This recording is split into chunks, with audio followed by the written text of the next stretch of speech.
My name is Alex Hutchinson. I'm a science journalist. I cover the science of endurance sports for Runner's World and other publications. I write a blog called Sweat Science, which covers all the latest sort of research and studies that have application to endurance sports. My expertise is in translating scientific knowledge for a more general audience, and I think that's a more important role now than it ever has been before because there's so much information out there. Some of it is really valuable, and some of it is pseudoscientific garbage, and it can be very hard to tell the difference these days. So I think it's important for coaches and athletes to develop the skills to be able to evaluate information and get a sense of whether it's something they should be paying attention to or not. Lately, I've been spending a lot of time covering the 2-hour marathon chase. In particular, I've been covering the Nike attempt. Which is very controversial, but it really poses some interesting questions about what are the limiting factors in endurance events. What are the parameters that we can change? What are the angles that we can attack to find an extra 0.1% or an extra 0.5%? And so, I don't know what's going to happen, whether anyone is going to break 2 hours this year or this decade even. But it's been pretty mind-boggling to see the attention to detail and the attention it's generated with this attempt to try and to shave off 3 minutes from the world record, which let's be honest is going to be a big ask. I've been to Edmonton many times. I have family from the area, so it's a great place to visit and a great place to run. Probably one of the most beautiful places to run in the world with its urban trail network.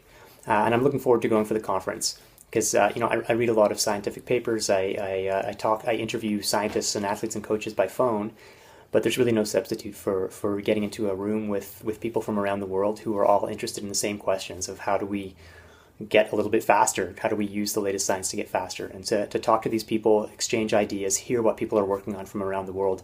It's always fun, and I'm really looking forward to the opportunity in Edmonton. I think sports science is a really important component of the preparation for athletes, any athletes and coaches who are concerned with time, with competition. It's important not to oversell sports science. The hard work is the training, but once you've put in that hard work, if you're not paying attention to the details of how to fuel properly, how to pace properly, and how to execute your race properly, you're leaving time on the table. I think the biggest change that I've seen over the past few years in sports science is the focus on periodization. Everyone's always or not always, but for decades people have periodized their training. You do a base phase and a speed phase and you taper before a race. But there's a much bigger emphasis now on understanding how recovery modalities and how nutrition and other aspects of the bigger picture can be periodized too. So it's no longer just what sort of training do you do and what do you eat and what recovery do you do after? It's when do you do those things? When is the right time for an ice bath? What should you be eating on a hard workout day versus an easy, a relatively easy day, or 2 months before the race versus 2 weeks before the race? For triathlon in particular, I think recovery is probably an area where sports science really has a lot to say because triathlon is unique with its 3 disciplines that athletes can accumulate an incredible amount of training, and so it becomes almost a recovery contest.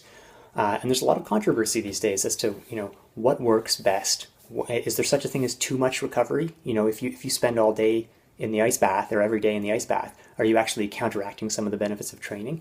And these are all open questions, and I think the people who get the recovery balance right are going to have an advantage over those who don't. And so there's a lot of science going on in that area.